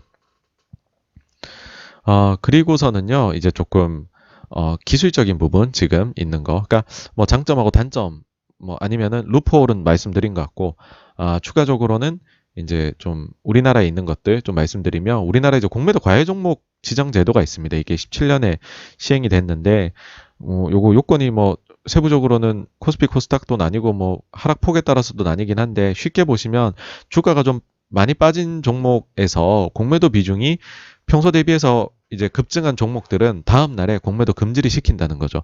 하루 동안 머리 식히라는 거죠. 예. 근데 사실 이게 실효성이 있는지는 의문입니다. 뭐냐면은 이게 오히려 좀 뭐랄까요? 낙인 효과를 찍더라고요. 제가 회사 다닐 때 보니까. 다음 날은 공매도가 없는데 그 다음 날부터는 거의 뭐 여기는 공매도 맛집이 돼버린 거죠, 이제. 이제 이거에 대해 모르던 사람들도 뭐야 공매도 과열 종목 지정이 됐어? 얘 뭐 이유가 있나 보다. 하루 동안 또 공매도 금지도 시켜줘. 그러면은 원래 처음에 아이디어를 뭔가 안 좋은 걸 알았겠죠. 이 최초의 공매도 한 곳은 대량으로. 근데 그 사람은 그 투자자는 다음날 공매도 못하고 쉬어야 되잖아요. 그 사이에 다른 공매도가 가능한 투자자들이 막 공부를 하는 거죠. 이 회사는 왜 제가 공매도를 했을까? 아, 이유가 합당하네. 그러면 그 다음날부터 오히려 또 공매도가 대량으로 나오더라고요. 그래서 오히려 낙인 효과가 좀 있는 것 같다는 게 제 개인적 생각입니다. 다음으로 이제 국민연금 주식 대여 금지가 있죠. 이게 뭐냐면 하도 이제 그 공매도에 대해서 여론이 나쁘고 근데 국민연금이 막 대여해주고 있다. 그러니까 사람들이 더 뿔이 나는 거죠. 야, 우리 국민들의 노후 자금을 가지고서 주가 배팅, 하락에 배팅을 하고 있어? 여기에 돈, 이걸 빌려주고 있다고? 절대 안 돼. 그래서 18년도에는요, 3월에 국민연금이 과열 종목으로 지정된 거에 대해서는 대여를 금지를 시킨다라고 했고, 그 다음 7개월 이후에는 아니다, 그냥 모든 종목으로 확대를 할게. 라고 했습니다. 근데 이것도 사실은 좀 제가 볼 땐 실효성에 의문이 있어요. 왜냐하면 주식 대여 시장에서 국민연금 비중이 불과 0.6%밖에 안 된다라고 합니다, 여러분. 그러니까 연금이 빌려주냐 마냐가 공매도 세력들이 물량을 구하는 데는 전혀 어떤 그 뭐랄까요? 예, 뭐 변화를 주지를 못하는 거죠. 0.6%밖에 안 되니까. 그리고 이제 0.6% 포기하게 되니까 오히려 수수료 수익만 좀 손해 본 거죠. 그러니까 2014년부터 18년까지 5년간 거의 한 700억 가까이 이제 대여를 해줘서 수수료 수익을 국민연금에 올렸다라고 해요. 근데 이 부분이 사라진 거죠. 사실 근데 또 700억이 뭐 그렇게 국민연금한테 큰 돈도 아닙니다. 예. 금액이 얼마나 큰데요? 700억이 뭐, 예. 그 다음에는 이제 주식을 대여해주면은 배당이나 의결권 어떻게 되나요? 요것도 책에 나와 있는데 빌려준 동안에는 배당은 원래 주인이 보통 가져갑니다. 이렇게 계약을 보통 맺죠. 근데 빌려준 동안에 의결권은 사라집니다. 그래서 의결권을 가지려면 다시 리콜을 해야 되죠. 이게 이제 연금하고도 연결돼서 스튜어드십 코드를 하려면 끊임없이 이제 의결권 행사해야 되는데 대여해주면 안 되는 거 아니냐. 근데 해외 사례들 보면 스튜어드십 코드를 하면서도 필요한 그때그때 기간에는 리콜해서 다시 상한 요청해서 받아가지고서 의결권 행사하고 다시 빌려주고 뭐 이렇게 하더라라는 겁니다. 자, 이게 사실 지금까지 얘기의 큰 틀에서 보면 시장의 효율성에 대한 거잖아요. 제가 아주 작지만 효율성을 높일 수 있는 방법 얘기를 드리면 소수점 매매 허용 좀 해줬으면 좋겠어요, 우리나라도. 그리고 호가 단위가 좀 더 촘촘했으면 좋겠습니다. 예. 호가 단위가 크면은 거기서부터 이미 수익률이 팡팡 다른데 그거를 아주 효율적인 시장 가설을 가지고서 매매하는 게 아닌 거잖아요. 주식마다 매매되는 단위와 변동되는 단위가 다르다 그러면 그것부터가 효율적 시장 가설이 틀린 거 아닌가요, 여러분? 자, 이렇게 해서 좀 이제 거의 뭐 지금 마무리 단계로 책은 가는데요. 책 말고 이제 최근 거 업데이트를 저희가 또 해서 봐야겠죠. 뭐 사실 이번 정부에서 사실은 이렇습니다 시리즈가 굉장히 많습니다. 예. 그래가지고서 요것도 이제 2021년에 그 2월 3일 날에 발표된 건데요. 요 자료거든요. 공매도 사실은 이렇습니다. 해가지고서 거래소 예탁결제와 한국증권금융, 금투역, 그다음 코스콤이 다 같이 해가지고 냈어요. 왜 냈냐? 뭐 이제 그 일단 요 내용부터 먼저 보시죠. 요걸 보면은 공매도란 이런 겁니다. 해가지고서 비판과 의문이 있지만 자 여기에 대해 가지고서 우리가 여러 제도 개선이 진행되고 있습니다. 그 다음에 허위나 오해에 비롯된 주장이 너무 많습니다. 라고 하면서 우리가 그런 점 좀 해소를 해드리겠습니다. 라고 하면서 여기에 자료가 나옵니다. 자 먼저 공매도는 주가 하락을 초래한다. 해외에 비해 공매도 비중이 높은 우리나라는 공매도를 금지해야 된다. 라고 하는데 자 공매도 하락이 주가 하락으로 이끈다는 실증, 이론, 연구, 타당성 전혀 검증된 바 없다는 거죠. 네, 그러면서 뭐 해외 사례들 이렇게 들고 그 다음 마지막으로는 우리나라는 공매 비중 4%밖에 안 된다. 이게 뭐 다른 나라들은 40%대다. 미국은 46.7까지 올라갔대요. 일본은 41.1이고 그러니까 우리 굉장히 작다. 국민 여러분 잘못 알고 있습니다. 두 번째 오해라는 거죠. 뭐냐면 공매도 투자자가 시장에서 과도한 이익을 얻고 있다. 이로 인해 개인 투자자는 피해를 입고 있다. 자, 이것도 그렇죠. 공매도 투자자가 항상 마법 같은 단어죠. 항상 이익을 얻고 있다. 근데 대체로 이익을 얻고 있다로 바꾸면 어떨까 싶은데요. 항상 이익을 얻고 있다는 주장은 잘못된 것이며 일반 투자자와 마찬가지로 공매도 투자자도 손해를 보일 수도 있다고 합니다. 네. 어떤 면에서는 위험이 더 큰 투자 방식이다 라고 얘기를 하고요. 실제로 우리나라 사례는 들지를 못해요. 미국 사례만 가지고 옵니다. 테슬라 공매도, 뭐 애플 공매도, 아마존 공매도, 게임스톱 공매도 이런 데서 손실이 많이 나더라 라고 얘기를 합니다. 다음으로 국내 불법 공매도 처벌 수준은 최대 20년까지 징역을 받을 수 있는 미국에 비해 미약하다라고 합니다. 자, 근데 거래소에서 답변드리는데 작년 말 우리가 법을 좀 개정을 해서 불법 공매도 한 자는 이제는 과징금도 세게 때리고 그다음 1년 이상의 징역이 형사처벌이 이제 부과가 된다. 우리 이거 시행도 한다. 라고 얘기를 했습니다. 그러면서 해외 사례를 보여주면서 자, 미국의 경우에 500만 달러 이하의 벌금 또는 20년 이하의 징역이다. 얘 20년 이하라고 했잖아. 근데 우리는 유기징역이 최대 30년, 가중하면 50년도 나올 수 있어서 우리가 미국보다도 더 높은 수준의 처벌이다. 심지어 일본, 독일은 징역이 없다. 금전 제재만 있다. 우리 진짜 강한 법을 가지고 있다. 심지어는 여기에 대해서 몇몇 외신 외국인 투자자는 처벌 수준이 너무 높다고 지적하기도 했다. 자, 그러면서 독일, 일본, 홍콩 이런 사례들 막 가지고 와 있어요. 자, 합리적입니다. 그쵸? 답변이. 네 번째입니다. 투자자가 불법 공매도 주문을 제출해도 증권사는 이를 확인할 의무가 없고 증권사는 위법한 주문을 받아도 처벌이 불가능하다. 자, 이것도 보면은 우리가 다 이거를 확인하고 있다는 거예요. 현행 자본시장법에서. 그리고 여기에 대해 가지고 대여자 명단 등 결제행 방안도 다 우리가 모범 기준에 준수해가지고 확인을 하고 있다. 그 다음에 불법 공매도, 이게 이제 무차입인 거죠. 불법 공매도를 했다라고 하면은 이거에 대해 가지고서 우리가 법이 아주 강력해져 가지고서는 형사처벌, 높은 과징금 매긴다. 우리 법도 잘 돼 있고 제도도 잘 돼 있어. 그 다음에 이 부분은 넘어가도록 할게요. 네, 요것도 아니라고 하니까. 그 다음에 공매도 과다 발생 종목, 공매도 투자자 등에 대한 공시 의무 수준이 글로벌 수준 미약하다. 아니다. 우리는 지금 얼마나 정보를 제공을 하고 있냐면은 보면 공매도를 한 투자자의 경우 성명, 주소, 국적 같은 인적 사항 정보까지 다 하고 있다. 근데 미국은 종목별 잔고만 공시하고 영국, 독일, 일본은 투자자별 잔고만 공시를 하고 있다. 우리가 더 강하다. 그 다음에 우리나라만 실시간 결제가 아닌 T+2일 결제 시스템이다. 그래서 무차익 공매도 가능하다. 아니 T+2 이렇게 많아 얘들아. 많이들 하고 있어. 우리만 그런 거 아니다. 그리고 불법 공매도 이거에 대해서 여러 가지 지적들이 있는데 우리도 이거 적발을 위해서 새로운 기법을 개발해 가지고서 점검 착수 들어갔다. 오케이.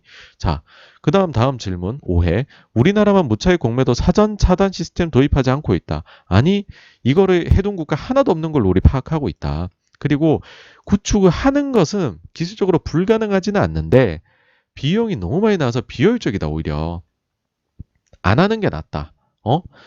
이거 오히려 니네 비용만 엄청나게 이제 높아지게 된다. 그래서 실제 미국 봐라. 미국. 오케이. 미국 사례 있네. 좋아. 가져왔어요.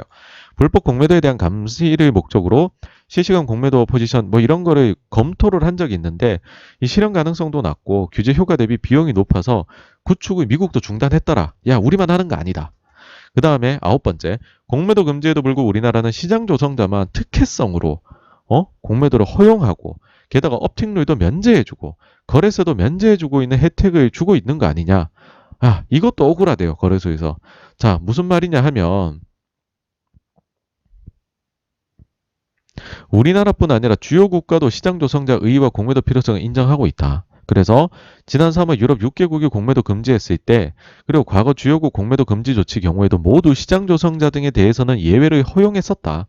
우리만 허용했던 거 아니다 얘들아 라는 거고 업틱룰 적용을 면제한다고 하는데 그다음 거래세도 부과하지 않는다라고 하는데 이거는 이제 시장 조성 활동을 위해 필요하다.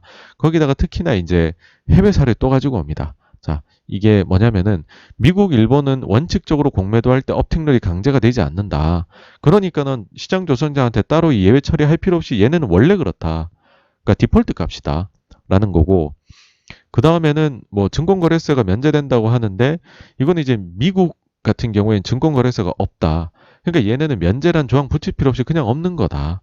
라고 하는 거고 그 다음에 이제 거래세가 있는 케이스 영국, 홍콩도 보면 시장 조성자한테는 거래세 면제를 시키더라. 이거 봤지? 자, 우리만 이런 거 아니야. 다 그래. 이제 10번째로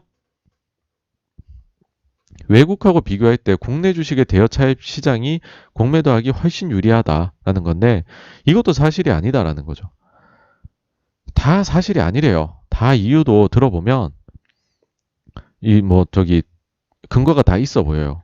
그러니까 이것도 보면은 뭐 외국은 주식 차입 시 상한 만기가 존재하는데 우리는 상한 만기가 없다. 근데 여기에 대해 갖고 이거는 장외에서 벌어지는 거다. 그러니까는 자기네끼리의 합의에 의해서 이루어지는 거고 합의에 따라 가지고서 대여자가 중도 상환 요청도 할 수 있다. 그럼 반드시 상환해야 되니까 이거 만기 없는 무제한 아니다. 무기한으로 하는 거 아니다. 이거 오히려 차입자한테 큰 부담이라고 할 수 있다. 부담이 크대요, 여러분 차입한 사람들한테.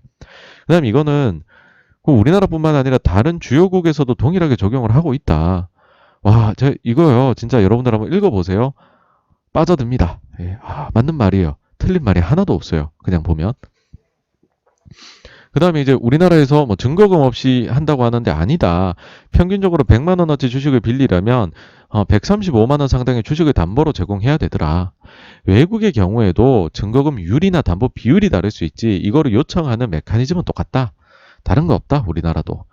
그 다음에 국내만 주식의 대여 차입이 수기로 이루어진다고 하는데, 아니, 그것도 그렇지가 않다. 국내에서 여기에 대해서 메신저 등 또 이 굉장히 표현을 고급스럽게 하세요.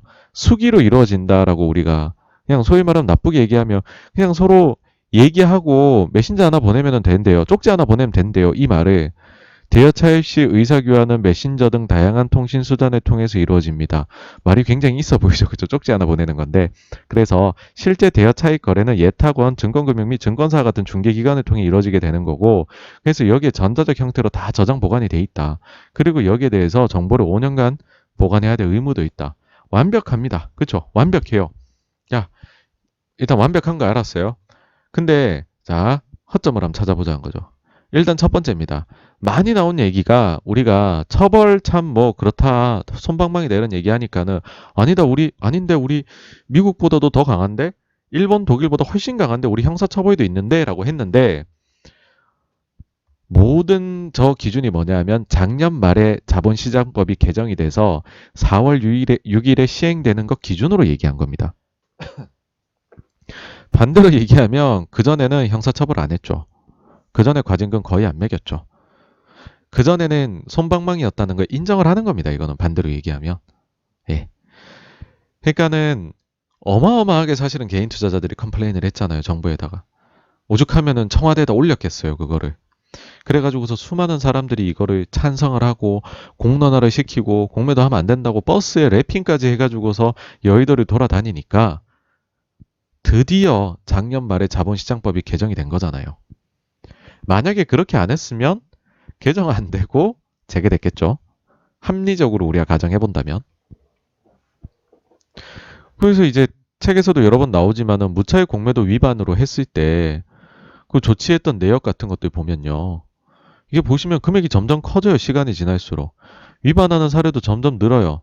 근데 주의하고 과태료밖에 없어요. 여러분, 누가 형사처벌을 받았어요? 이게 개정되기 전에는. 근데 개정이 된 이후에는 아직까지 공매도가 이뤄진 적이 없잖아요. 아무도 처벌받은 적은 없어요. 강화는 됐다지만. 이제 실제로 이걸 어떤 식으로 운용하는지를 봐야겠죠.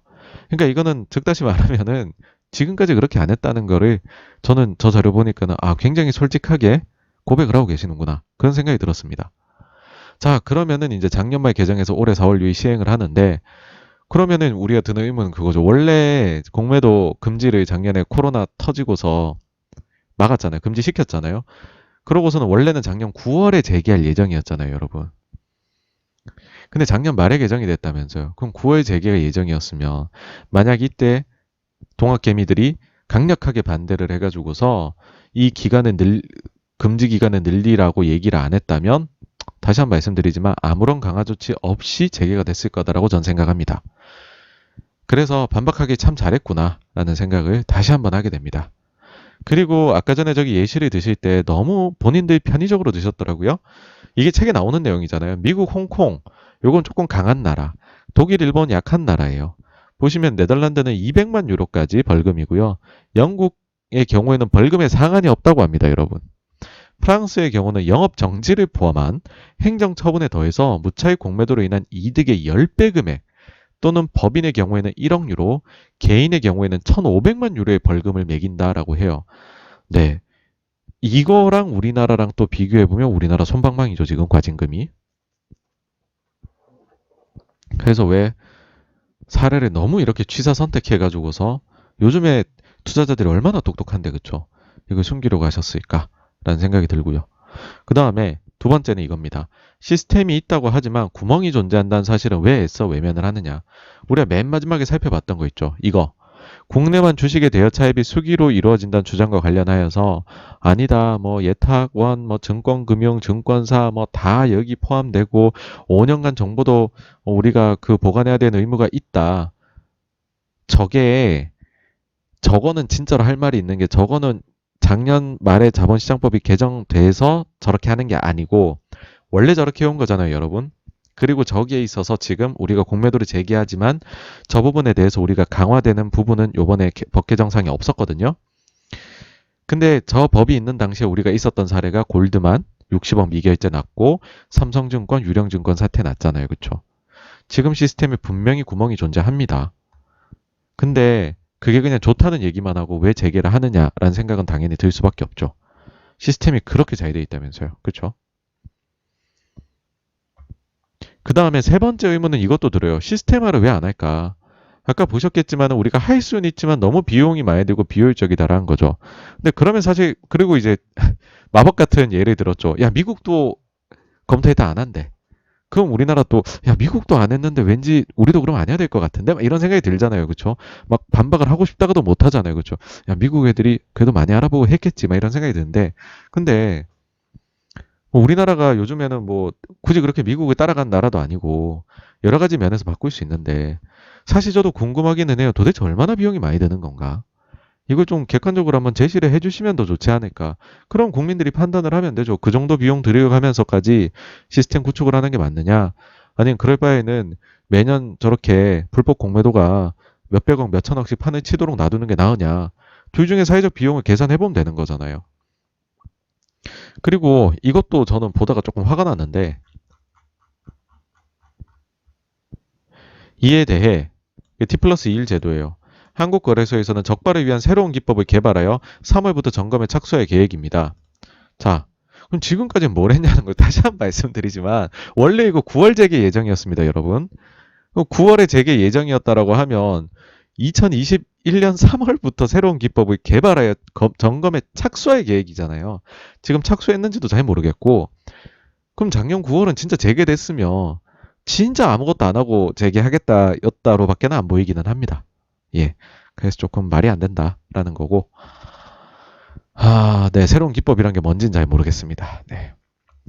그래서 네, 좀 비판적인 시각 한번 가져봤고요. 다음으로 책에서 007 카지노 로얄 공매도 세력의 가격 조작을 막아라 이런 게 나오더라고요. 이것도 사실은 공매도 단점이긴 합니다. 뭐냐면은 여기 이제 007 시리즈에서는 항공사 쇼치고서는 이제 그 항공사 사고를 내 갖고서 주가 빠지도록 만드는 그러니까 자기가 사고를 만드는 거예요. 그래서 주가 하락을 이끌어내는 그런 식의 공매도도 세력이 나올 수 있는 거죠, 당연히.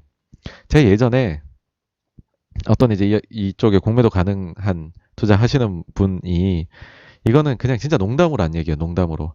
아, 제가요, 만약에 진짜 수익률 나쁘면은 저 진짜 이런 것도 하고 싶은 생각이 막 들어요. 그래서 제가 막, 야, 뭐, 그런 거냐, 뭐, 예를 들어 뭐 청와대나 서울역에다가 폭탄 설치했다고 막 협박 이런 거 날려놓고는 막 풋옵션 사고 이런 거 하려는 거야 했더니 그건 너무 과하고 예를 들어서 중국 관련된 주식들, 중국 이제 차이나 이제 그 이제 중국인 관광객 인바운드 수혜주 이런 거 있잖아요. 그런 걸 막 쇼스 친다는 거예요, 먼저. 그렇게 해놓고 명동에 가가지고 그 이제 뭐 카메라나 이런 거 찍히는 한가운데에서 일부러 중국인하고 시비를 붙는다는 거예요. 그래가지고서 그거를 자기가 찍어서 뭐 SNS에 올려요. 그래서 그 사회적인 그걸로 만들면 중국에서 한국 불매운동이 일어나지 않겠냐. 그런 얘기도 합니다, 여러분. 예. 그러니까 이쪽에 생각보다 돈이 걸리면은요. 이건 물론 농담이고 진짜 웃자고 한 얘기예요. 근데 어 뭐 여기 책에도 보면 실제 사례 나오잖아요. 그렇죠? 사람이 돈에 이게 눈이 멀면 별별 행동 다 할 수 있다 생각합니다. 그런 제도적인 게 열려 있는 거죠. 공매도란 게 있으니까. 그다음에 이제 애널리스트하고 공매도 세력이 결탁을 한다. 그러니까 이렇게 얘기하면 너무 안 좋게 얘기하는 거고 애널리스트 분들은 진짜 밤새서 하시고요. 정말 열심히 하시거든요. 그리고 정말로 이 여기에 대해 가지고서 이 업에 대해 가지고서 본인에 대해서 긍지를 많이 가지고서 하십니다. 근데 그 중에서도 우리가 사람 사는 데가 그렇잖아요. 꼭 이제 또 여기에서 한두 명이 또 흙탕물을 또 이렇게 일으키는 사람들이 분명히 또 그건 존재해요. 뭐 어떤 집단의 100% 어떻게 다 모두가 좋은 사람만 있겠습니까? 근데 그게 이제 숫자로 드러나니까 문제가 되는 거죠. 뭐냐면은 그 보고서 하향을 하는 거예요. 요 날. 이게 이제 0일인 거죠. 요 날 발간되는 날. 근데 발간되는 날에 그 직전을 보면 공매도가 급증을 한다는 거예요. 이 말은 뭐냐? 내가 하향 의견 낸다는 거, 이 하향 의견 낸다는 게 미리 공유가 된다는 거예요. 자기가 친한 뭐 매니저나 이런 데 공유가 된다는 겁니다. 그러니까는 이게 일종의 결탁이라고 볼 수가 있죠. 그러니까 이거를 과연 그러면 우리가 올바른 매매라고 봐야 되느냐? 예, 그런 생각이 들고요. 그럼 요것도 재밌더라고요. 개인 공매도 투자자는 과연 똑똑할까 호구일까? 우리가 이제 뭐 동학개미고 호구고 동학개미, 동학운동은 실패했는데 막 이런 얘기 한단 말이에요. 근데 이게 실증 연구를 해보면은 오 스마트해요, 스마트 아주. 자, 개인 투자자가 많이 산 종목이 많이 판 종목 대비 약 한 40일가량 아웃퍼폼을 한대요. 근데 한국에서 2007년부터 10년까지 공매도를 분석을 해보니까 공매도 수익률이 시간당 무려 2.57% 개인들 기준으로요. 거래 비용 제하고 시간당 22만 원 수익을 낸답니다. 근데 이게 특히나 짧게 치고 빠지면 더 높대요. 뭐냐면 개인 투자자들이 공매도 하시는 분들 중에 개인 투자자분들은 76%가 일주일 이내에 정산한답니다. 여러분 뭐 60일 주고 이런 거 필요 없어 막 이러고 그냥 나는 일주일 이내야 막 이렇게 한다는 거예요, 대부분이. 심지어는요, 시간이 짧을수록 수익률이 좋대요. 1시간 이내에 청산하는 사람은 시장 초과 수익률이 2.8%랍니다. 1시간에서 6시간은 1.2%, 30시간에서 60시간은 0.03%, 120시간이 초과하면 음수로 돌변을 한답니다. 이건 이제 숏에 물린 거죠, 지금. 올랐는데, 여기서 청산할 수도 없고 계속 가자. 숏을 그냥 존중하며 버티기. 이렇게 되는 거죠. 굉장히, 네. 그러니까 이거는 정보매매예요, 제가 볼 때. 네. 뭐 아는 거예요, 이게 지금. 알고 하시는 거예요. 이분들은 제가 볼 때 이제 그냥 이건 개인 투자자라고 할 수가 없습니다. 이건 큰 개미입니다. 큰 개미. 뭐 그랬다는 거고요. 자, 그러면 이제 다음 주부터 재개될 공매도 영향. 이거는 뭐 책에서 쓰여진 건 아니고 제 의견인데요. 일단 여러분들 이론적으로 공매도의 영향은 중립이라고 보셔야 됩니다. 왜냐하면 페어 트레이딩을 합니다. 그러니까 위험 관리를 해야 돼요. 공매도 하는 쪽도. 그러니까 100원을 판다. 그러면 사는 것도 100원이 있는 거예요. 짝을 짓는 거죠. 예. 근데 현실은 어떨까라고 해보면 약간은 부정적인 영향이 그래도 있을 것 같다는 생각이 듭니다. 그러니까 일단은 이제 기본적으로는 섹터 내에서 강력한 차별화 장세가 나타날 것 같아요. 뭐 가령 예를 들어서 조선 업종이다. 그럼 지금까지는 바닥에서 조선 업종이 오를 때 다 같이 오르고 빠질 때 다 같이 빠져요. 근데 롱숏이 되면 위험 관리를 하려면 같은 섹터 내에서 페어를 잡는 게 안전하거든요. 그러면 그 섹터가 가지고 있는 본질적인 리스크는 내가 바로 해지가 되고 기업 간의 펀더멘탈 격차만 가지고 롱숏이 되는 거잖아요. 그러다 보니까는 이제부터는 같은 섹터 내에서 기업들 간의 차이가 굉장히 크게 날 것이다 라는 게 첫째고요. 이건 근데 사실은 주가 지수에 미치는 영향은 중립인 거죠. 하나는 샀고 하나는 팔았으니까. 두 번째는 제가 이제 누누이 86번가에서 강조를 드리지만요. 부정적인 뉴스가 굉장히 빠르게 소비가 될 겁니다. 사실 지금까지 여러분들은 종목 있으면 코로나 이후로는 긍정적인 뉴스만 대부분 메신저로 받아보셨을 거예요. 왜냐하면 오르는 것밖에 베팅이 안 되니까. 근데 공매도는 떨어져야지 돈 버는 거고 그 속도가 빠를수록 더 빨리 돈을 벌잖아요. 그러니까는 부정적인 뉴스를 빠르게 생산하고 이거를 유통을 시킬 겁니다. 이게 공매도 금지되기 전에 현실이었으니까요. 그리고 이들 입장에서는 공매도 투자자들 입장에서는 시간이 돈이거든요. 왜냐하면 주식을 산 거는 내가 비용을 물질 않아요. 내가 근데 대차는 빌리잖아요. 그러면 빌려준 사람한테 내가 이자 비용을 내야 돼요. 그러니까 비용이 나간다는 거죠. 그러니까 똑같은 10% 주가가 빠져서 공매도 수익을 올리더라도요. 내일 당장 빠지는 거하고 1년 뒤에 10% 빠지는 거는 비용 차원에서 어마무시하게 다르다는 거죠. 그래서 한국뿐만 아니라 아시아 쪽에서도 롱숏을 하던 그런 선수들이 한국에서 지금 다 빠져나가 있거든요. 근데 이분들이 지금 한국에 속속 복귀하고 계십니다. 네. 다음 달 이제 5월부터는 완벽하게 복귀를 다 하실 걸로 보여요. 그래서 어떤 분들이냐면은 이제 뭐 홍콩이나 보통 뭐 저기 이제 싱가폴 요런 데서 헤지 펀드 하는 데들이고 뭐 일반적인 경우에는 이제 그 한국인이신 분들이 많습니다. 예. 한국 분들인 경우가 많고 똑같이 이제 한국에서 뭐 하여튼 한국 분들끼리 서로 많이들 잘 아세요. 이분들끼리 서로 서로.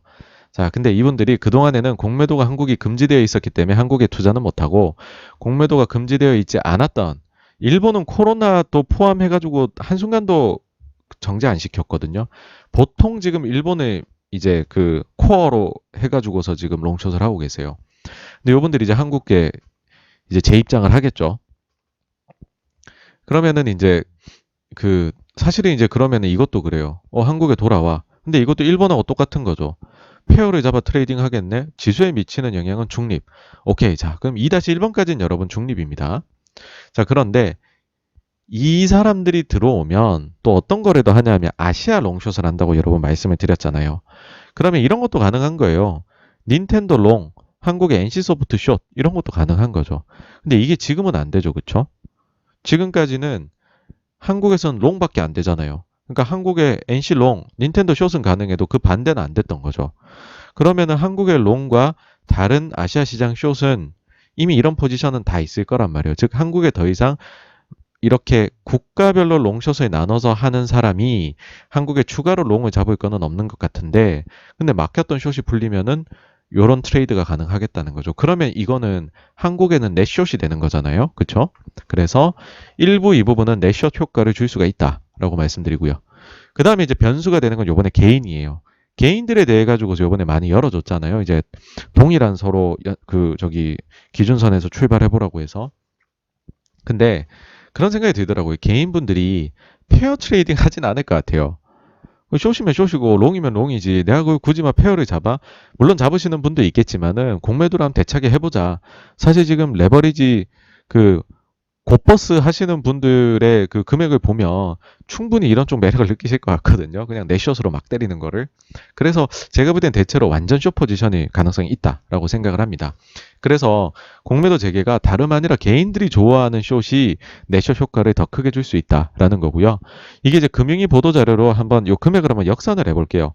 금융위에서 현재 이제 신용잔고, 그러니까 금융위에서 보면 이게 제가 어떻게 계산했냐 하면 지금 우리가 미수 신용을 하려면은 증권사들 자기 자본 금액까지밖에 못한다 했잖아요. 근데 지금 신용잔고가 한 23조예요. 근데 23조에서 더 이제 그 증권사들 보면 일부는 신용이 추가 신용이 막히고 있거든요. 거의 턱에 찼다는 겁니다. 그러니까는 증권사들 우리나라 지금 자기 자본의 대충 한 23조다. 역으로 보면 아주 심플하게 계산해 보면 그러면은 지금 금융위에서는 뭘 원하냐면은 약간 이거의 5에서 10% 수준을 공매도로 열어주자 대주로 그런 얘기를 해요. 그러니까 이거는 뭐냐면요. 지금 계산법이요. 미수 신용 더하기 대주 이게 자기 자본보다 적어야 된대요. 그러니까는 지금은 대주를 해주게 되면 신용잔고를 줄여야 되는 거예요. 근데 신용잔고가 훨씬 마진이 높거든요, 여러분. 그러니까 다 증권사들이 신용잔고만 하고 대주를 안 해주는 거예요. 근데 이거를 이제는 제도를 바꿔서 신용잔고는 늘어나면 주가가 빠지면 리스크, 대주잔고는 늘어나면 주가가 오르면 리스크. 둘이 해지가 되는 측면이 있네. 위험액을 좀 우리가 낮춰줄게 해가지고 네팅이 좀 되게 해줍니다 이번에. 그래가지고서 신용잔고는 그래서 이제 그 자기 자본 대비 쉽게 보시면 5에서 10% 정도가 이번에 대주로 나가게 될 거라는 거죠. 그러면 이게 지금 100%라 가정하면 5%면은 2, 5, 10하면 1조 정도. 10% 맥스 나가면은 2조까지 나간다는 거죠. 그럼 제가 볼 때는 1조 정도 수준이 될 것 같다. 그런 거고, 이게 이제 요번에 그 제도를 변경을 하면서 제 생각에는 한 1조 정도에 안착하지 않겠는가. 좀 중장기적으로 봤을 때, 단기적으로 막 하루 만에 1조 가지는 않을 거라 봅니다. 예. 뭐 그런 정도 수준으로 생각을 하고 있고, 그럼 단기적으로는 어느 정도일까라고 해보면, 이 3일 전 기사인데 공매도 사전교육이 벌써 8,000명이래요. 이거 사전교육 받아야지만 여러분들 가능하시잖아요. 근데 3일 전에 벌써 8,000명이 받으셨대요. 그보다 이틀 전에 4,000명이었거든요. 지금은 뭐 10,000명 훨씬 넘게 받으셨겠죠. 앞으로도 더 수강이 있겠지만, 근데 또 수강한다고 다 공매도를 할 건 아니잖아요, 여러분. 그러면 제가 한번 가정을 해봤어요. 5,000명 정도가 당장 월요일에 한 3천만 원 숏을 친다면, 그러면 왜냐면 이제 최초 5번까지 3천만 원까지밖에 못 하거든요. 그러면은 이거 곱하면은 1,500억 정도. 제가 볼 땐 첫날에 맥스로 나올 수 있는 물량이다. 공매도가 개인들이 내 숏으로 그렇게 생각을 합니다. 그래서 요 정도를 생각하시면서 영향이 요즘 뭐 사실 뭐 매매를 보면은 요 정도 거래 대금에서 1,500억 정도가 영향을 그렇게 줄 수 있는 건 아닌 것 같아요. 그래서 뭐 이게 사실 재개가 뭐 되게 좋은 영향을 줄 거냐라고 하면은 그건 아닐 것 같지만 피곤할 게 늘어납니다. 재개되면. 그런데 그렇다고 해가지고서 이거를 우리가 이슈를 잡아가지고서 증시 빠지는데 베팅해봐야지 하는 것도 이거는 현실적으로 숫자들 한번 제가 계산해 냈잖아요. 영향 줄 수 있는 거래들도 말씀을 드렸고 그렇게까지 막 내 쇼트를 할 만한 지수에 그런 영향을 줄 거는 또 절대 아니다. 막 그렇게 말씀을 드릴 수 있을 것 같습니다. 네, 그렇게 해서 이상으로 이번 이제 독서 모임 책에 대한 내용 그리고 제가 생각하는 다음 주 재개될 공매도에 대한 이제 변화될 것들에 대해서 한번 다뤄봤습니다. 네, 요거는 여기까지 하고요. 다음 내용으로 넘어가도록 하겠습니다.